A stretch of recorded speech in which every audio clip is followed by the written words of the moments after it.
Hello friend, मैं अजित कुमार गुप्ता आप लोगों के सामने क्लास 9 की फिजिक्स के चैप्टर मोशन को शुरू करने जा रहा हूँ। आज मोशन को समझने से पहले ये समझ ले कि आखिर ये टर्म क्या है, किस चीज को रिप्रेजेंट करता है, किस तरह से समझा जाए। तो मोशन को समझने से पहले इसकी जो सपोर्टिव टर्म्स है वो है रेस्ट, और तब हम लोग समझ पाएंगे कि मोशन क्या है। तो अगर हम समझने की कोशिश करें कि ये दो वर्ड रेस्ट एंड मोशन, हमारे हिसाब से हर एक बंदा जो हमारे पास है, आज पढ़ा लिखा हो या अनपढ़ हो या कुछ भी हो, वो इन दो वर्ड्स का मतलब जरूर जानता है। बट अगर हम लोग बात करें कि ये है क्या, डिफाइन कैसे करें, तो इसका मतलब कोई कम लोग हैं जो डिफाइन कर पाते हैं। तो इसको डिफाइन करते हैं हम लोग कि रेस्ट का मतलब हुआ कि अगर कोई ऑब्जेक्ट अपनी पोजीशन को समय के साथ ना बदलता, मतलब कि अगर आपने किसी ऑब्जेक्ट को टाइम 0 पर देखा कि वो यहां पर है और टी टाइम के बाद अब आ रहे हो तो भी देख रहे हो कि वो ऑब्जेक्ट अपनी पोजीशन वहीं पर स्थिर है, इस कंडीशन को बोलेंगे कि ये रेस्ट। मतलब टाइम के चेंज होने के साथ ऑब्जेक्ट की पोजीशन में कोई चेंजेस नहीं आया, मतलब ऑब्जेक्ट वहीं का वहीं है, तो हम उसे रेस्ट या रुका हुआ ऑब्जेक्ट कहते हैं। अब अगर मोशन की बात करें तो मोशन जो टर्म है वो ये बताता है कि अगर आप किसी ऑब्जेक्ट को ऑब्जर्व कर रहे हो और t0 में उसकी पोजीशन यहां है और टाइम t पर वो अपनी पोजीशन को चेंज कर दे, अगर आप कुछ समय के बाद टाइम t पर अगर उसकी पोजीशन देखना चाहें तो वो अगर अपने पोजीशन को चेंज कर दे तो इसे बोलते हैं कि ये अपनी मोशन स्टेट में है। तो हम अगर ये दो टर्म्स को बारीकी से देखें तो ये दो टर्म्स को ये बोल सकते हैं कि रेस्ट वैसा कंडीशन है किसी ऑब्जेक्ट का जिस कंडीशन में वो टाइम के साथ अपनी पोजीशन में कोई चेंज नहीं लाता, और मोशन किसी ऑब्जेक्ट के लिए वैसा कंडीशन है जहां टाइम के साथ उसकी पोजीशन चेंज हो जाती है और टाइम के साथ कह सकते हैं कि पोजीशन में बदलाव होता है। अगर हम मोशन को ये देखना चाहें कि मोशन हमारे पास कितने तरह के हैं रेफरेंस पॉइंट के हिसाब से, तो हम लोग मोशन को कह सकते हैं कि हमारे पास मोशन हो सकते हैं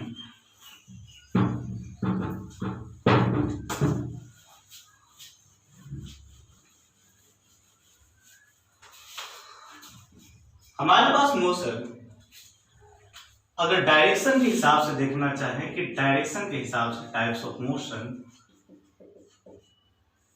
तो हमारे पास पहला है one direction motion. One direction motion का मतलब है कि जब आप किसी ऑब्जेक्ट को उसको समय के हिसाब से उसमें जो चेंज है किसी एक डायरेक्शन के अलोंग तक, ठीक है, मतलब कि वो किसी स्ट्रेट लाइन के अलोंग या तो आगे जा रहा है या पीछे जा रहा है, तो उसको बोलते हैं वन डायरेक्शन मोशन। और इसे हम ये कह सकते हैं कि जैसे ऑब्जेक्ट, आपके पास ऑब्जेक्ट अगर ये O है और आप इसकी मोशन को केवल एक स्ट्रेट लाइन, या तो ये हो सकता है या तो केवल ये स्ट्रेट लाइन या फिर केवल ये स्ट्रेट लाइन, किसी एक लाइन में आप मोशन को देख रहे हो तो इसे बोल सकते हैं वन डायरेक्शन मोशन। मतलब किसी एनी वन स्ट्रेट लाइन के लिए, अगर किसी एक स्ट्रेट लाइन के अलोंग का मोशन हम देख रहे हैं तो। अगर डायरेक्शन के हिसाब से मोशन की अगली कैटेगरी देखें तो हमारे पास आता है टू डायरेक्शन मोशन। तो टू डायरेक्शन मोशन क्या है? तो टू डायरेक्शन मोशन है कि अगर किसी पार्टिकल को आप मूव करा रहे हैं और वो कर्व पार्ट में मूव कर रहा है। कर्व पार्ट का मतलब हुआ कि अगर आप इस पार्टिकल्स को प्रोजेक्ट किए और पार्टिकल कुछ इस तरह के पार्ट्स में मूव कर, मतलब वो हाइट में भी डिस्टेंस को कवर कर रहा है और लेंथ में भी डिस्टेंस को कर रहा है, तो इस केस में हम कहेंगे कि हमारा पार्टिकल दो डायरेक्शन से मोशन को एक साथ कर रहा है। मतलब पार्टिकल की पोजीशन अगर टाइम के साथ देखना चाहें तो वो टाइम के साथ एक नहीं दो डायरेक्शन में, क्योंकि उसकी हाइट भी चेंज हो रही है और उसका अपने ऑरिजिन पॉइंट से लेंथ या फिर सेपरेशन भी, डिस्टेंस भी चेंज हो रहा है। तो ये हुआ टू डायरेक्शन मोशन। ठीक है, अब अगर पार्टिकल्स को आप मोशन के लिए प्रोजेक्ट करते हैं और वो रैंडम मोशन में किसी हेलिकल या स्फेरिकल पार्ट, स्पाइरल पाथ में मूव करता है, तो उसे कहेंगे थ्री डायमेंशनल मोशन। अगर आप पार्टिकल्स को थ्री डायमेंशन की बात करें तो थ्री डायमेंशनल मोशन होंगे कि अगर पार्टिकल्स को आपने प्रोजेक्ट किया और वो किसी हेलिकल पाथ में मूव कर, मतलब ना तो स्ट्रेट लाइन है ना ही कर्व लाइन है, तो इसे कहेंगे कि यहां हमारा पार्टिकल थ्री डायमेंशनल मोशन को कवर करे। अगर हम लोग रेफरेंस के हिसाब से देखें कि state of motion, state of motion का होने का मतलब होता है कि मोशन की स्थिति के बारे में, अगर ये हमारा था टाइप मोशन का, उसी में हम लोग अगर टाइप ऑफ मोशन को according to state of motion देखें, according to state of motion, तो हमारी पहली टाइप होती है यूनिफॉर्म मोशन। अब यूनिफॉर्म मोशन क्या है तो समझा था। यूनिफॉर्म का मतलब होता है एक तरह के, एक समान रूप से। तो समझा था यूनिफॉर्म का मतलब क्या हुआ कि अगर आप शुरू के 5 किलोमीटर आप मान लो कि साइकिल मोटरसाइकिल से कवर कर रहे हो 10 मिनट में, और अगली 5 किलोमीटर मतलब कि सेम डिस्टेंस को आपने कवर करने में फिर से अगर 10 ही मिनट लिया और फिर से अगली 10 मिनट में आप 5 किलोमीटर मोशन को कवर कर रहे हो, इसका मतलब कि same length same time interval में या सेम डिस्टेंस को आपने सेम टाइम इंटरवल में कवर किया, तो ये कहलाएगा यूनिफॉर्म मोशन। ठीक है, तो आप यूनिफॉर्म मोशन का मतलब डिफाइन कर सकते हो कि एक सेम टाइम इंटरवल में अगर सेम डिस्टेंस कवर किया जाता है तो उस टाइप के ऑफ मोशन को कहा जाता है यूनिफॉर्म मोशन। अगला है non uniform motion. Non uniform motion, तो नॉन यूनिफॉर्म मोशन को समझा जाए, अगर आप समझो कि किसी मोटरसाइकिल या साइकिल से आप ट्रेवल कर रहे हो, आपके सामने रोड की स्थिति क्या हुई कि आपको ट्रैफिक कम मिला तो आप ज्यादा डिस्टेंस 10 मिनट में कवर कर लिए। अगली बार भीड़ भाड़ के इलाके में गए तो अगले बार 10 मिनट तक में आपने डिस्टेंस को कम कवर किया। रोड खराब हुआ, हो सकता है कि आपने अगले 10 मिनट डिस्टेंस को और भी तीसरे तरह का किया, मतलब कि सेम टाइम इंटरवल में डिफरेंट डिस्टेंस को आपने कवर किया। जैसे लास्ट टाइम हमारे पास था सेम टाइम इंटरवल में हमने सेम डिस्टेंस को कवर किया, तो उसे बोला यूनिफॉर्म मोशन। और यहां पर सेम टाइम इंटरवल में डिफरेंट डिस्टेंस को कवर कर रहे हैं, तो इसे हम लोग बोल रहे हैं नॉन यूनिफॉर्म मोशन। ठीक है, अब है कि इन चीजों को, मोशन को डिफाइन करने के लिए हमारे पास कुछ टर्म्स है जिनकी टेक्निकल डेफिनेशन हमारे पास क्लियर होने चाहिए। और उन टर्म्स में जो सबसे पहली टर्म्स आती है वो है टाइम। तो हम थोड़ा सा डिफाइन करने की कोशिश करेंगे कि टाइम क्या है। तो टाइम नॉर्मली क्या है कि हर किसी को ये चीज है कि क्या टाइम हो रहा है, क्या टाइम होगा, ये अंदाजा है। लेकिन अगर टाइम की डेफिनेशन बोला जाए तो बहुत सारा साइंस के स्टूडेंट का कंफ्यूजन है कि आपकी टाइम की डेफिनेशन क्या दी जाए। तो टाइम क्या हुआ कि वो इंटरवल है जिसमें कोई भी एक्टिविटी, कोई भी इवेंट कंप्लीट हो। ठीक है, तो टाइम हुआ वो interval in which any event happened. तो टाइम उस इंटरवल को कह रहे हैं जिसमें कोई भी घटना हो रहा है, और जब वो इंटरवल को हम लोग किसी रेफरेंस वैल्यूज या रेफरेंस यूनिट के साथ लिंक कर रहे हैं, तो वही हमारे सामने क्लॉक सिस्टम में बन गया है, जिससे हम लोग एग्जैक्ट ये पता कर रहे हैं कि हमारे इंटरवल्स को किस मीटर या फिर किस रेफरेंस के आधार पर इंडिकेट करना है। तो एक पहले यूनिट जो हमें जानना है किसी भी डेफिनेशन, मोशन की डेफिनेशन के लिए, वो है टाइम। उसके बाद अगली जो हमें समझना है वो है डिस्टेंस एंड डिस्प्लेसमेंट।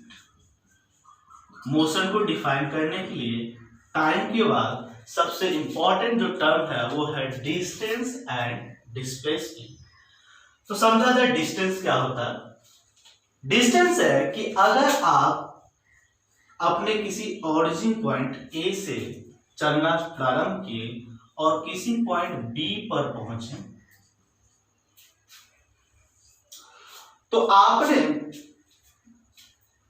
हो सकता है कि आप किसी शॉर्टकट या स्ट्रेट रूट ये ले सकते हैं, या फिर आप किसी गली या फिर किसी फ्रेंड से मिलते हुए किसी और पाथ को कवर कर सकते हैं, या हो सकता है कि आप किसी और ट्रैक को फॉलो करते हुए, ताकि आपको ये भीड़भाड़ ना मिले, रश ना मिले, उसको बाईपास करने के लिए आप किसी तीसरे ट्रैक को फॉलो कर सकते हैं।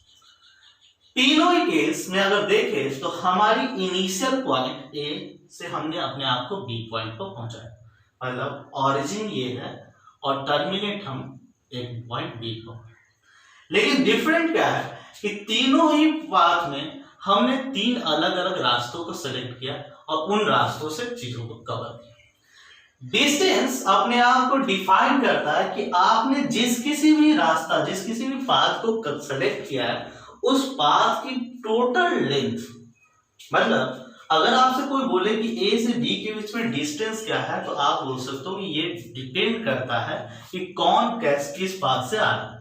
हो सकता है कि आप उसी घर से अपने कोचिंग या फिर अपने स्कूल को किसी दूसरे रास्ते से जा रहे हैं, आपके कजन्स आपके दूसरे पाथ से जा रहे हैं, आपके गार्जियंस या पेरेंट्स मीटिंग के लिए जो आपके फादर जाते हैं वो किसी तीसरे पाथ से जा रहे हैं।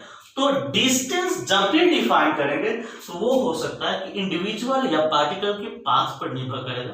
कारण कि डिस्टेंस को अभी हम लोगों ने बताया कि डिस्टेंस पाथ की टोटल लेंथ होगी, और हम लोग यहाँ देख रहे हैं कि सेम दो पॉइंट्स के बीच में डिफरेंट पाथ के लिए डिफरेंट लेंथ है।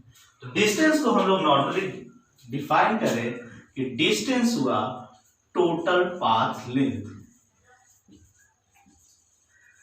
ठीक है। और जो हमेशा ही पॉजिटिव होगा, पॉजिटिव वजह क्या, क्योंकि ये नेगेटिव में या फिर जीरो या पॉजिटिव होगा। जीरो इसलिए कि अगर आप ए से ए के बीच की डिस्टेंस को लेंगे, अगर किसी पाथ के नहीं कवर किया है तो आप उसके लिए जीरो दे सकते हैं।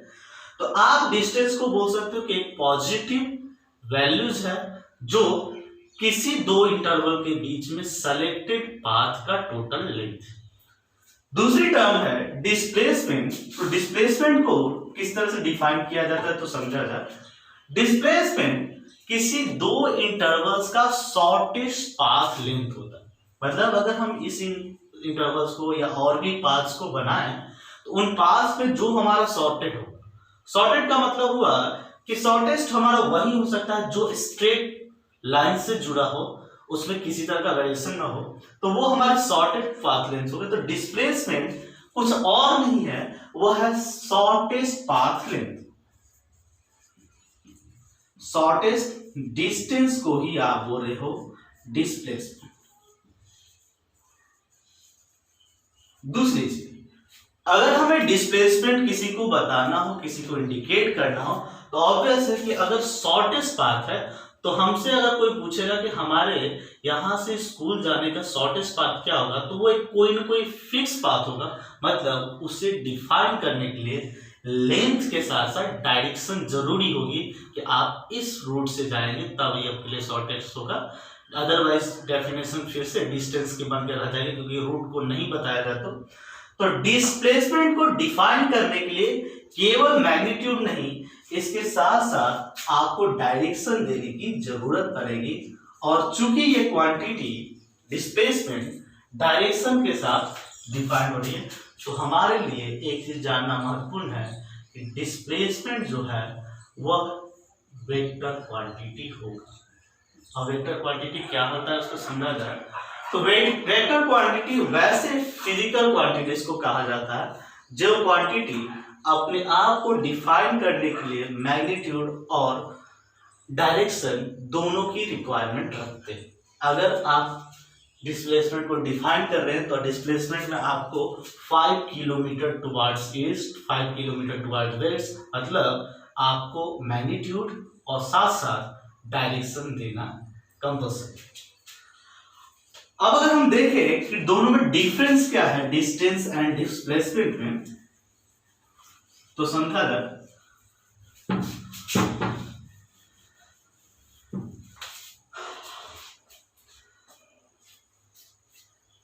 हमारा डिस्टेंस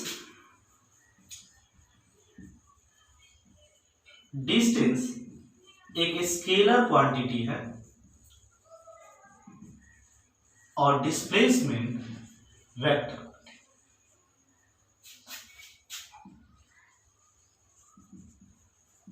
अब स्केलर और वेक्टर टर्म को समझे।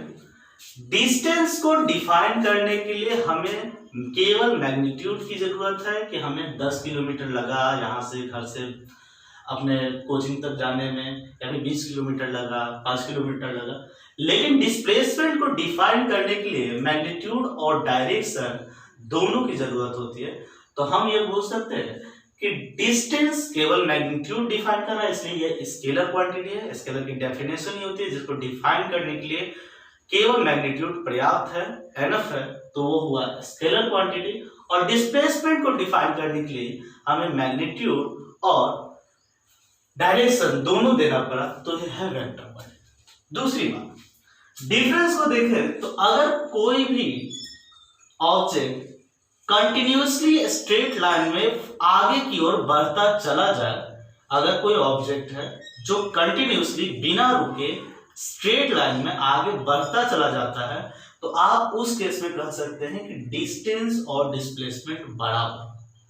लेकिन अगर उस पाथ में वो कहीं भी चेंज करता है तो वहां पर आपको डिस्टेंस हमेशा डिस्प्लेसमेंट से बड़ा मिलेगा। क्या कहना चाह रहे हैं तो देखा जाए, अगर एक पॉइंट ए से हम कंटिन्यूअसली स्ट्रेट लाइन में किसी पार्टिकल को मूव कराएं, तो इस केस में हमें डिस्टेंस और डिस्प्लेसमेंट एक मिलेगी।